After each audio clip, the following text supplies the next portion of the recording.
കല്ലു ഡെന്നീസിൻ്റെ മകൻ ഡയറക്റ്റ് ചെയ്യുന്ന പടം അതൊരു പുതുമയാണോ എന്ന് വെച്ചാൽ ഇന്നത്തെ ആളുകൾക്ക് കല്ലു ഡെന്നീസ് ആരാണെന്ന് അറിയാൻ വഴിയില്ല. അദ്ദേഹം ഒരു സ്ക്രിപ്റ്റ് റൈറ്റർ ആയിരുന്നു, സിനിമാ മേഖലയിൽ തന്നെയുള്ള ആളായിരുന്നു. അദ്ദേഹത്തിൻ്റെ മകനാണ്. അദ്ദേഹം ആദ്യമായിട്ട് ചെയ്യാൻ പോകുന്ന സിനിമയാണ് ബസൂക്ക. പക്ഷെ നമ്മളെല്ലാം അട്രാക്ട് ചെയ്യുന്നൊരു കാര്യം ഇതിലെ ആക്ടറാണ് മമ്മൂട്ടി എന്ന് പറയുന്ന നടൻ്റെ 2025 രണ്ടാമത്തെ റിലീസാണ്. ഈ സിനിമ എങ്ങനെ എന്തായാലും കഴിഞ്ഞ വർഷം പോലെ തന്നെ കുറച്ച് വർഷങ്ങളായിട്ടുള്ള അദ്ദേഹത്തിൻ്റെ സിനിമകൾ വളരെ പുതുമയുള്ളതാണ്.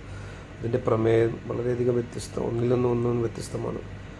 അതുകൊണ്ട് തന്നെ ഈ സിനിമയും ഒരു ആക്ഷൻ ഓറിയൻറ്റഡ് ആണെങ്കിൽ പോലും നമുക്ക് ഒരു പുതിയ ഡയറക്ടർ ആയതുകൊണ്ട് തന്നെ ഒരു മമ്മൂട്ടിയുടെ ഒരു പുതിയ മുഖം കാണാൻ കഴിയുമെന്ന് ഞാൻ വിശ്വസിക്കുകയാണ്. എന്തായാലും ഈ സിനിമ കണ്ടതിന് ശേഷമുള്ള റിവ്യൂ, ആ സിനിമ നല്ലതാണെങ്കിൽ ഇന്ന് തന്നെ അപ്ലോഡ് ചെയ്യുന്നതായിരിക്കും. മോശമാണെങ്കിൽ ഒരുപക്ഷെ അപ്ലോഡ് ചെയ്യേണ്ട ആവശ്യമില്ല. നല്ല സിനിമകളെ പ്രൊമോട്ട് ചെയ്യുക. നല്ല സിനിമയാണെന്നുള്ള വിശ്വാസമുണ്ട്. ഇന്ന് ഉച്ചയ്ക്ക് ശേഷമാണ് പടം കാണാൻ പോകുന്നത്. കണ്ടു കഴിഞ്ഞതിന് ശേഷം റിവ്യൂ ഇടുന്നതാണ്. Thank you.